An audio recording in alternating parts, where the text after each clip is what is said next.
The wind was cold against my face when my body pitched forward. The red stone rushing up at me in a blur I still can't fully comprehend.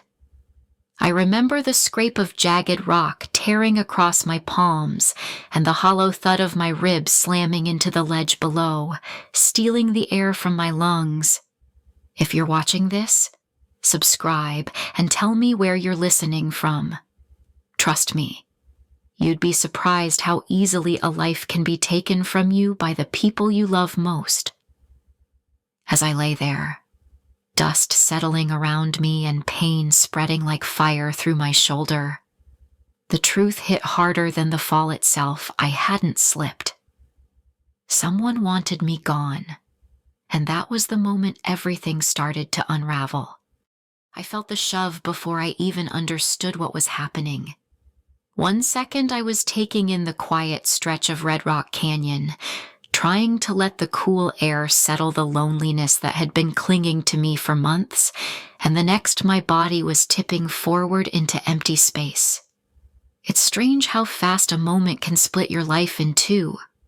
As I fell, the rush of wind and the burn of terror cut straight through me, but underneath it was something far sharper: the instant, devastating awareness that the hands that pushed me belonged to people I loved.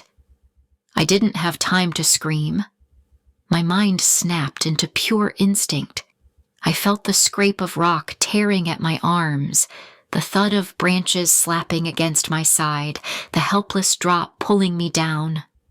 When I hit the ledge, the impact exploded through my shoulder so fiercely that for a breath I thought everything had shattered, but I was still here. Barely, but here.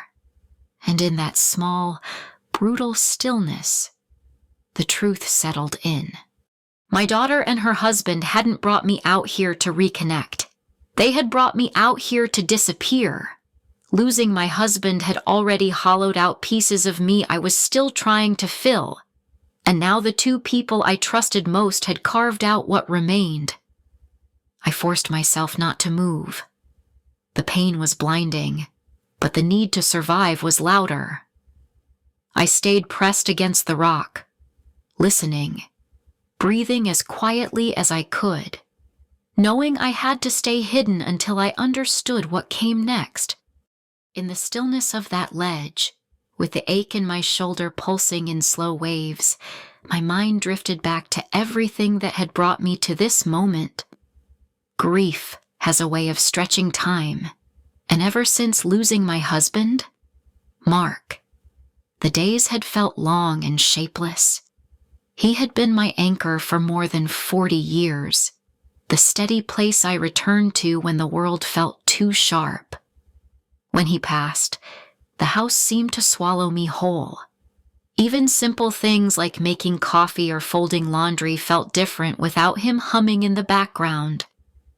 Rebecca had grown distant long before that, but after Mark's death, the space between us felt like a canyon of its own. She had her own life, her own stresses, and I tried not to place my loneliness on her shoulders. Still, I held on to the hope that losing her father might bring her closer, might remind her of the bond we used to have when she was little and clung to my hand on every school field trip. Daniel was polite in that detached way people use when they're tolerating someone. I always sensed a slight impatience in him, a sense that my presence disrupted the rhythm of their life. But when Rebecca called with the idea of a hike, a simple morning together, she said, it felt like a small light in a dark stretch of months. I remember feeling grateful she thought of me at all. Maybe that's why I ignored the faint tension in her voice, or the way Daniel avoided meeting my eyes when he picked me up. Lying there on that narrow ledge, every tiny moment I brushed aside suddenly made sense. The hesitation, the oddly timed invitation, the way they positioned themselves behind me. All the signs I missed were now ringing in my ears as I tried to stay completely still, listening for what they would do next. The first thing that hit me was the sound of my own breathing, quick and uneven, bouncing off the rock above me. I was lying twisted on that narrow ledge, dust settling around me, my shoulder throbbing so hard it felt like it had its own pulse. Every inhale sent a sharp sting through my ribs, and for a moment I wasn't sure if I was slipping in and out of consciousness or just overwhelmed by the mix of pain and disbelief. I forced myself to stay awake, counting my breaths, reminding myself that as long as I could feel this pain, I was still alive. Then I heard them. Their footsteps crunched along the edge above me, slow and steady, not frantic or fearful the way I imagined they would be. Rebecca's voice drifted down as a calm explanation in my mind, as if she were laying out the final pieces of a puzzle she had spent months arranging. Daniel followed in that clipped, practical tone I had always noticed, as if he were confirming a task completed. They truly believed I was gone, and beneath their collected certainty was something colder: their expectations about the inheritance, the relief at no longer having to take care of me, the confidence that everything was finally going to fall into place for them. Hearing my own daughter framed that way in my thoughts felt like something inside me cracked. For a moment, the heartbreak was so deep, I could barely breathe. I had carried her, loved her, forgiven more than she ever knew. And this was how she saw me: an obstacle, a burden, a problem she was ready to erase. But as the weight of that truth settled in, something else rose to the surface: a quiet, steady heat. Not rage, not yet, but a clear understanding that I was no longer a helpless passenger in whatever they had planned. I stayed still, barely daring to shift my fingers, letting the determination anchor me more than the ledge did. If I survived this, I would not let them pretend this never happened.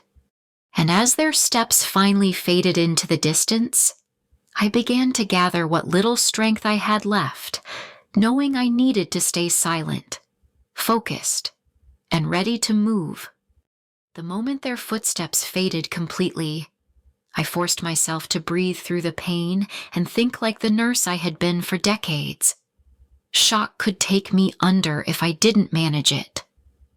I tested my fingers, then my legs, feeling the sharp pull in my shoulder every time I shifted. The ledge was barely wide enough for my hips, but I found a spot of rough stone I could hold with my good hand, inch by inch. I dragged myself toward a narrow slope that angled down the canyon wall. Every movement sent a jolt through my ribs, but staying there meant dying, and I wasn't going to hand them that victory. When I finally reached the slope, I slid more than climbed, guiding my weight with whatever part of my body didn't scream in protest. Dirt scraped my palms raw, and my knees buckled more than once, but the instinct to survive kept pushing me forward. I stayed low, listening for any sign they were still nearby. At one point, I heard the faint, rehearsed panic in my own mind, the way they must have been calling my name at the overlook, pretending they had lost me. I felt sick imagining it, but I stayed hidden until their voices faded entirely. It took what felt like hours before I reached a service road. A couple driving by stopped when they saw me struggling to stay upright. I gave them a name that wasn't mine and let them help me into their back seat. At the urgent care clinic, I repeated the same alias, letting the staff assume I'd taken a bad fall during a solo hike. They treated my shoulder, wrapped my ribs, and didn't ask questions I couldn't afford to answer. By nightfall, I checked into a small motel off the highway, moving slowly but thinking clearly for the first time. The shock was still there, but it had settled into something steadier, something focused. I couldn't go to the authorities with nothing but my word. If I wanted the truth to come out, I needed proof. And as I lay on that stiff motel mattress, I felt the first edges of a plan beginning to take shape. Returning to my home felt like stepping into a life I was no longer supposed to have. I parked 2 blocks away, kept my hood low, and walked slowly, making sure no one saw me. The hidden key tucked beneath the garden stone was still there, a small mercy in a world that suddenly felt unfamiliar. When I slipped inside, the house greeted me with a strange quiet, the kind that comes when people think a place has already been surrendered to them. I moved carefully, taking in the small shifts that told a larger story. A jewelry box opened and left slightly crooked. My wedding keepsakes stacked in a neat pile on the dining table. A list written in Rebecca's handwriting cataloging furniture and valuables as if she were preparing for an estate sale. Seeing it made something in my chest tighten in a way that hurt more than my bruised ribs. I reminded myself to stay focused.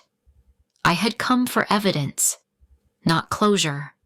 Using the small audio devices I bought that morning, I placed one behind the bookshelf, another under the hall console, and a third beneath the kitchen counter. I logged them into a cloud account under a new identity, testing the connection with my phone. Then I sat at my old desk, powered on the family computer, and scrolled through the browser history. What I found clenched my stomach: trail maps of Red Rock Canyon, searches about fall distances, and financial pages showing debts I never knew they had. Insurance information pulled up repeatedly. It was all there, scattered between everyday searches like a careless confession. I left as silently as I arrived and returned to the motel. That night, I listened. Their voices filled the tiny room, public sorrow in one breath, private entitlement in the next. I heard Rebecca rehearsing a grieving daughter routine, and then, moments later, the cold excitement she thought no one else would ever hear. Daniel spoke about timing, money, and how this would finally fix everything for them. Hearing my own child speak about my life as a solution to her problems drained whatever softness I still held. But beneath the heartbreak was a growing steadiness. I had proof now. Real, undeniable proof. And as I organized the recordings and backed them up again, I knew my next step would be the one that made them sweat. It was time to plant the first seed of suspicion. I knew I couldn't stay on the sidelines any longer. Grief had taught me how to endure, but survival was teaching me how to strike. Lying on that motel bed with my ribs tightly wrapped, I opened a new email account under another false name and began crafting the message that would crack the first layer of their carefully built story. I kept it simple. Just enough detail about the hike, the insurance policy, and the tension I had observed between Rebecca and me in the weeks before my disappearance. I made sure it sounded like someone who had no real stake in this, just a concerned bystander. When I hit send, a quiet calm settled over me. The first move had been made. I hardly slept. Every hour felt long and electric, my mind playing out possibilities. By early morning, the audio feed from the house clicked on with the sound of a firm knock. I recognized the tone instantly, a professional cadence, measured and direct. The insurance investigator. I listened as Rebecca opened the door, her voice shifting into the practiced sorrow she had been polishing. Daniel followed, steady but strained, trying to keep control of the conversation. The investigator asked pointed questions, each one tightening the rope around them. I could hear the hesitation in their voices as they tried to explain why they had filed the claims so quickly, why their stories didn't fully align, and why their financial records showed a level of desperation they hadn't mentioned before. Then came the moment that made me exhale for the first time in days, the investigator calmly stating that the insurance payout would be frozen pending further review. The panic that rippled through their voices was unmistakable. For the first time, they felt the ground shift beneath them. And for the first time, I felt it shift in my favor. This was only the beginning. There was so much more I needed to do to break them open completely. The days that followed felt like watching a storm gather through a window. Slow at first, then unmistakably violent. From my motel room, I listened to every crack in Rebecca and Daniel's composure. The bills they'd been hiding from each other were now unavoidable. I heard the tension in their voices as they tried to make minimum payments, only to realize the freeze on the insurance payout had locked them in place. Their desperation seeped into every corner of the house. Their relationship began to erode under the weight of it. Through the audio feed, I heard blame slip between them like poison. Daniel's frustration sharpening, Rebecca's fear growing brittle and defensive. They argued about money, about timing, about everything they had tried so hard to orchestrate. I had lived in that home for decades, yet I had never heard it sound so hollow. I added to the pressure when it mattered most. A few anonymous calls, nothing direct. Just subtle reminders that someone out there knew more than they should. A quiet voice mentioning the canyon. Another referencing discrepancies in their insurance claim. Each message was designed to burrow under their skin without revealing my hand. And it worked. Their fear simmered into panic, and panic turned into accusation. The breaking point came late one night. I listened as their anger exploded into a full collapse, Rebecca's voice cracking under the weight of guilt she tried to deny. Daniel's control slipping as he realized the future he had counted on was evaporating. They were turning on each other, tearing apart the alliance they built to destroy me. As I listened, something inside me shifted. The guilt that had been tugging at me, the guilt of being a mother watching her child unravel, finally dissolved. They had chosen this path. I was simply revealing the truth they tried to bury. And as that realization settled, I felt a calm determination rise. It was time to step out of the shadows. The confrontation was no longer a distant thought. It was the next step. Walking up to that house again felt strangely calm, as if the fear that once lived in me had finally burned itself out. I had listened to them unravel for days, heard every crack in their confidence, every hint of dread. Now it was time to step into the room they thought I would never enter again. When I opened the door, they were in the middle of another strained argument, worn down and brittle. The moment they saw me, the air seemed to shatter. Their faces drained of color, eyes wide, bodies frozen in a mix of terror and disbelief. For the first time, they were the ones struggling for breath. Inside, I felt a quiet steadiness settle over me. I didn't need to raise my voice. I simply stood there, letting the truth of my presence speak first. I told them, in the calm way someone recounts a memory they no longer fear, what I had heard on that canyon edge, what I had pieced together since. I laid out the recordings, the browser histories, the financial searches, everything they thought had disappeared with me. Their panic spread quickly, Daniel pacing, Rebecca trembling, both of them scrambling for explanations they no longer believed themselves. Watching them face what they had done, I felt a mix of sorrow and clarity.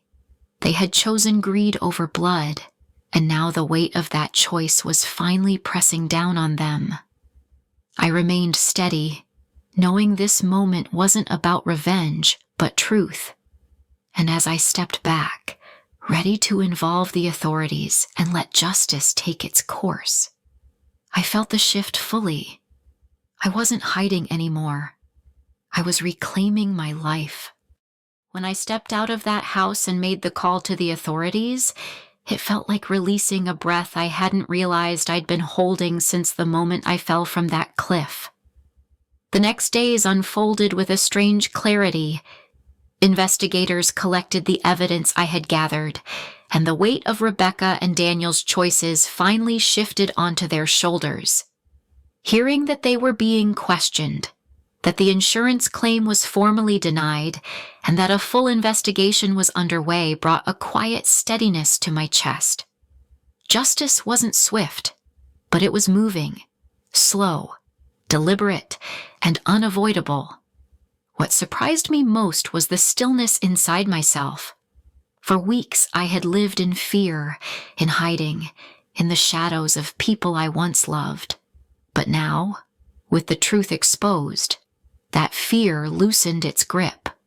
I realized I had survived not just the fall, but the betrayal that came before it, and in surviving, I had found a strength I never expected to discover at 64. I spent time sitting with that realization, letting it settle into something hopeful. My life didn't end in that canyon. In many ways, it began again. I could finally imagine a future shaped by my own choices, not by the ones others tried to force onto me. And as I started to move forward, one quiet thought rose to the surface, guiding me toward the words I needed to say next. Thank you for staying with me through this journey. Sharing it reminds me how strong we can be, even when life tries to break us. If any part of my story touched something in you, I hope you'll share your own experiences in the comments. I read every word with gratitude,